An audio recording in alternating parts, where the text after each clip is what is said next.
ចោលនាងឯងតិចតិចងាយ៉ាងអីម្លេះធម្មតាទាំងនាងល្អអើយល្អសែនល្អស្រីយ៉ាជាសង្សារឬដូចជាប្រពន្ធល្អអើយល្អសែនល្អស្រីយ៉ាធ្វើយ៉ាងណាបងចង់ឲ្យសងគុណ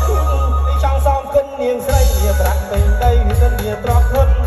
បើសិនយកមកធ្វើដីសុខចិត្តលក់ដីមកធ្វើជាតាមទឹកខ្លួនបងនេះគឺជាអ្នកចំរៀងសូមរូបនាងសូមមិនរៀងបាត់ហើយខ្លួនបងនេះគឺជាអ្នកចំរៀងបើសាច់រៀងមកនឹងអប្លំខ្លី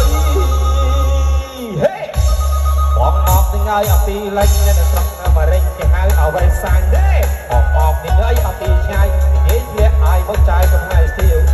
ទឹកអូនទៅឲ្យស្របជ្រាប